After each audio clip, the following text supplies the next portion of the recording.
वसई विरार महापालिकेमध्ये बहुजन विकास आघाडी आणि भाजपमध्ये चुरस पाहायला मिळते। हितेंद्र ठाकूर यांच्या वर्चस्वाला भाजपने यंदा आव्हान दिलं। विधानसभा निवडणुकीमध्ये बवियाला भाजपने पराभूत केल्याच्या नंतर भाजपच्या नेत्यांना आता महापालिका निवडणुकीत देखील विजयाचा विश्वास आहे। वसई विरार महापालिकेच्या भाजप निवडणूक प्रमुख पूनम महाजन यांच्यावर पक्षाने संघटनात्मक जबाबदारी दिली। एकंदरीतच निवडणूक, स्थानिक नेत्यांची बंडखोरी, ठाकूर यांचं आव्हान आणि नाराजांची समजूत याबाबत पूनम महाजन यांच्याशी संवाद साधलेला आहे आमचे प्रतिनिधी सौरभ कोरटकर यांनी। पाहूयात।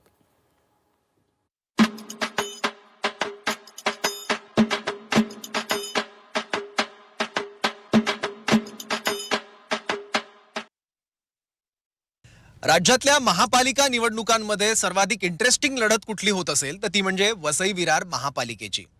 कारण एकीकडे 35 वर्षांची ठाकूरांची एकहाती सत्ता आणि दुसरीकडे भाजपने सध्या दिलेलं आव्हान।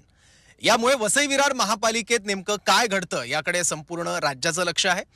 आणि याच वसई विरार महापालिकेमध्ये निवडणुकीची जबाबदारी आणि मुख्य प्रभारी कोण आहेत तर ते आहेत पूनम महाजन। आणि या निवडणुकीच्या अनुषंगाने आपण त्यांच्यासोबत बोलणार आहोत। पूनमताई, स्वागत आपलं झी24 तासमध्ये। विधानसभेच्या निवडणुकीत तुम्ही ठाकूरांना धोबीपछाड दिलेली होती, महापालिकेत सुद्धा आता तुम्ही त्यांना धोबीपछाड देण्यासाठी कंबर कसली का? किती मोठं आव्हान उभं केलंय गेल्या निवडणुकीत फक्त एक नगरसेवक असलेल्या भाजपनं? खरं तर आव्हान जनतेने उभं केलंय, कारण की गेले इतके वर्ष जनतेने फक्त एका परिवाराला मतदान देऊन हे जनतेला लक्षात आलं लोकसभेपासून की फायदा त्या परिवाराचा होतोय पण फायदा जनतेचा होत नाहीये। आणि मी का म्हणतेय, मुंबई मेट्रोपॉलिटन रिजनमध्ये बाकी 8च्या 8 महानगरपालिकेला जे मिळायचं ते मिळालं आणि त्यानुसार त्या पुढे चालल्यात। वसई विरारला नेहमी मुंबई आणि महाराष्ट्रापासून दूर ठेवलं गेलं इतके वर्ष स्वतःच्या हिशोबाने राजकारण करून। आज जनतेलाही कळलं म्हणून लोकसभेत आणि विधानसभेत जनतेने भरपूर प्रेम दिलं। आता फक्त प्रत्येक गल्लीत नालासोपारा, वसई विरार आणि बोईसरचा थोडा भाग त्याच्यात येतो आणि वसईच्या या सगळ्या भागात प्रत्येक गल्लीत विकास व्हावा। तुमची मुख्य लढत बहुजन विकास आघाडीच्या हितेंद्र ठाकूरांसोबत आहे, पण आम्ही जेव्हा त्यांच्याशी बोललो तेव्हा त्यांचं म्हणणं होतं की आम्ही बरीच विकास कामं केलेली आहेत, पाण्याच्या दृष्टीने, रस्त्याच्या दृष्टीने। भाजपकडे सांगावं असं एकही काम नाही, त्याच्यामुळे आमचीच कामं ते सांगतात। नाही, बरोबर आहे, त्यांनी पाण्यादृष्टीने काम केलं म्हणून घराघरात अजूनपर्यंत पाणी पोचत नाही आहे। त्यांचा टँकर माफियाच पोचतो सगळीकडे, म्हणजे प्रत्येक बिल्डिंगला ठरलेला टॅक्स असतो तो BVAचा की हम बिल्डिंग बनाएंगे लेकिन पानी की लाईन नहीं देंगे, हमारा टँकर आएगा। बरोबर आहे, त्यांचं काम व्यवस्थित आहे टँकर माफियाचं। दुसरं रस्त्याचं काम तुम्ही बघताच, आपण रस्त्यात फिरतोय म्हणजे कॅमेरासुद्धा बिचारा कॅमेरामनचं म्हणजे कौतुक करावं असं वाटतं मला की ज्या रस्त्यानं ते फिरतात ते जनतेला दिसतच आहे। आणि त्यांनी न बांधलेलं हॉस्पिटलसुद्धा खूप चांगलं केलं त्यांनी न बांधलेल्या शाळा, असे कित्येक त्यांनी न केलेली कामं आहेत। त्यांच्या कामावर आम्हाला काही बोलायचंच नाही आहे। आम्ही जी कामं पूर्ण महाराष्ट्रभरात केलेली आहेत, विकासाची कामं केलेली आहेत, जिथे जिथे आमची सत्ता आहे तिथे आता तुम्ही बघा ना, इथली कनेक्टिव्हिटी बघा, इलेक्ट्रिक बसेस कमी आहेत, महिलांसाठी जागा कमी आहेत, अशा कित्येक छोट्या छोट्या गोष्टीसुद्धा, स्ट्रीट लाईट अर्ध्याहून जास्त जागी नव्हत्या। तर याही गोष्टी तुम्ही केल्या नाही, तुम्ही केलं काय? आणि तुमचं काम आम्हाला सांगायचं नाही, ते जनतेनेच बघितलंय। त्यांना आम्ही विचारलं की लोकसभा आणि विधानसभा अशा दोन्ही निवडणुकांमध्ये भाजपने तुम्हाला धोबीपछाड दिलाय, तर त्यांचं म्हणणं आहे की अशा पद्धतीचा कौल देऊन आता मतदारांना सुद्धा पश्चाताप होत आहे आणि त्यांनी कोणाला आणलंय या चुकीची जाणीव झालेली आहे। त्याच्यामुळे आता या महापालिका निवडणुकीमध्ये फटाके फुटणार। कसं असतं, हताश झाल्यावर, आणि मी सन्मानपूर्वक त्यांच्याविषयी बोलू इच्छिते कारण की खूप वर्षापासून ते इकडे आहेत, पण काय झालं, ते हताश झाल्यामुळे माणसांनी काय बोलावं आणि काय नाही बोलावं, कसंच ते एक फेक कॉन्फिडन्स निर्माण करावा लागतो, कारण की त्या माणसाचं आतून हे माहीत असतं की काही बरोबर दिसत नाही आहे बॉस। त्यामुळे हे सगळं म्हणणं, आम्ही हे केलं आणि आता धोबीपछाड नाही, तर आता म्हणजे काय, त्यांच्यासाठी ती निर्णायक लढाई असेल, आमच्यासाठी लोकांच्या निर्णायकाची लढाई आहे ती, त्यांच्या परिवाराच्या, त्यांच्या अस्तित्वाची लढाई असेल, आम्हाला हे पब्लिकच्या अस्तित्वाची लढाई आहे। राजकीय आरोप प्रत्यारोपांबद्दल सुद्धा त्यांना आम्ही विचारलं। त्यांचं म्हणणं आहे की कोणी काय केलं असेल ते जर आपल्याला समोर आणायचं असेल तर आपण त्यापेक्षा समोरासमोर बसून बोलूया, तिथे दूध का दूध, पाणी का पाणी होईल। ते समोरासमोर बसलेच का नाहीत? त्यांनी आव्हान दिलंय। कोणाला आव्हान देत आहेत ते ज्यांना कोणाला आव्हान देतील? चला, मी नाही, आमचे कॉर्पोरेशनचे लढणारे तरुण कार्यकर्ते आहेत ना, जे नवीन पहिल्यांदा लढतात, तेही त्यांच्या आव्हानाला उत्तर देऊ शकतात, कारण की त्या आव्हानाला उत्तर देण्यासाठी आम्ही बसलो नाही आहोत। पश्चाताप केलेला कार्यकर्ता त्यांचा आमच्याकडे आलाय। म्हणजे काल मी वॉर्ड नंबर विभाग क्रमांक 27ला गेले, तर तिकडे एक पांडे म्हणून कार्यकर्ते आपल्या 200 लोकांना घेऊन भाजपात प्रवेश केला। ते म्हणले, मुझे मारते थे, समझो मैंने काम नहीं किया, मेरी टांग तोड़ी है, मुझे अस्पताल भेज दिया। म्हणजे असे त्यांचेच कार्यकर्ते भयभीत होऊन, थकून गळून ते आता म्हणतात की आम्हालाही भाजपावर जायचं आहे.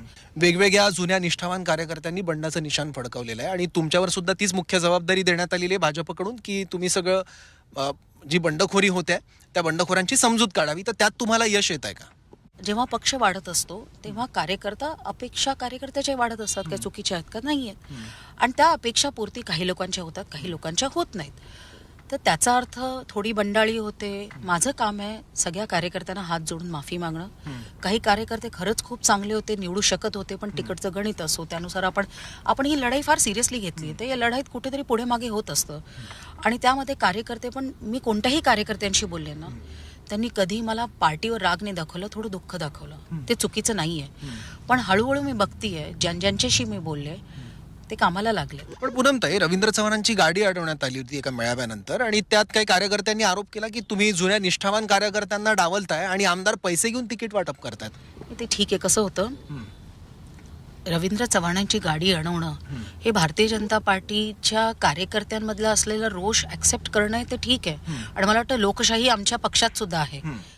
दुसरीकडे यालाच लागून मीरा भाईंदर महापालिका सुद्धा आहे. तिथे भाजपचे एक नेते कृपाशंकर सिंग म्हणतात की आपण इतके नगरसेवक निवडून आणू की उत्तर भारतीय महापौर आपण बसू.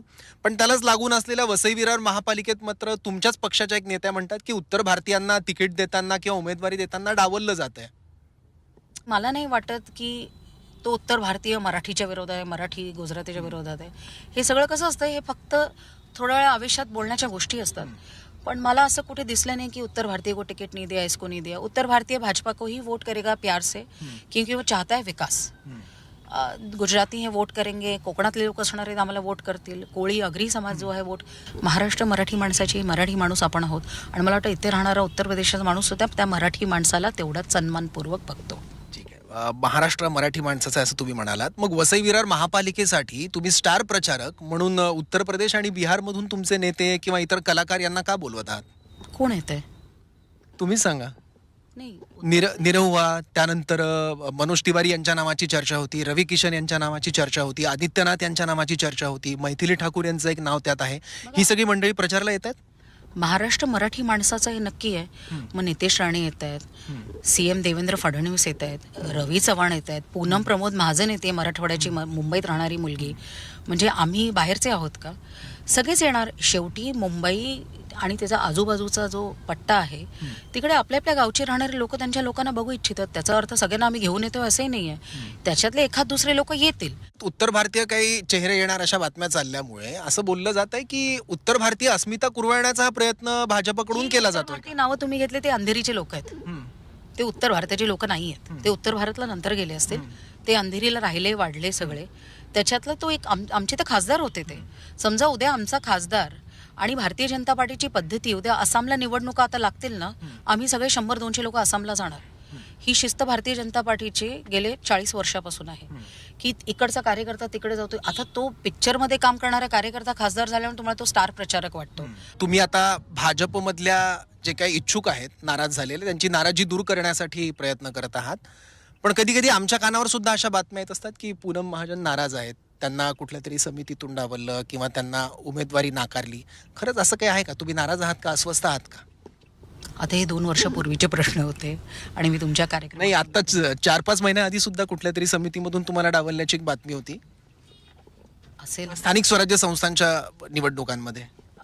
मला माहित नाही, म्हणजे मी अपेक्षित होते की नाही त्या समितीत, कारण की सगळे खासदार त्या समितीत नाही आहेत.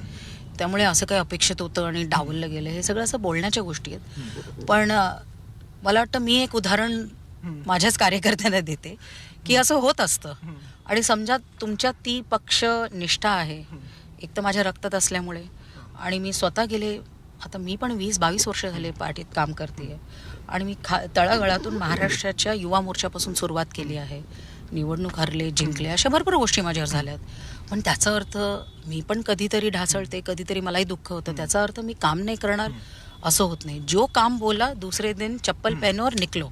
हाच भारतीय जनता पार्टीच्या कार्यकर्त्याची ताकद आहे. ही ताकद तुम्हाला कोणत्याही पार्टीत दिसणार नाही, कारण की ती व्यक्ती सेंट्रिक पार्टी, जसं तुम्ही आत्ता मला दाखवलं की ती प्रत्येकाच्या त्या माणसाच्या अस्तित्वाच्या आजूबाजूला असतात कार्यकर्ते. किती जागांचा अंदाज आहे तुमचा? किती येतील जागा तुम्हाला वसई विरारच्या? वसई विरारच्या मला महापौर वसई विरारमध्ये शिवसेना भारतीय जनता पार्टी या महायुतीचा नक्की येईल. महिला असेल पुरुष असेल काय त्याच्यावर ते लागेल पण महापौर हा कमळाचाच असेल. काहीच दिवस आहे मतदानासाठी आता, त्याच्यामुळे जनतेचा कौल बघण्यासाठी आपल्याला फार दिवस थांबण्याची गरज नाहीये. घोडा मैदान सुद्धा जवळ आहे, त्यामुळे वसई विरारमध्ये कोण बाजी मारतं हे आपल्याला काही दिवसात समजेलच. कॅमेरामन श्रीनिवाससह सौरभ कोरटकर, झी 24 तास, वसई विरार.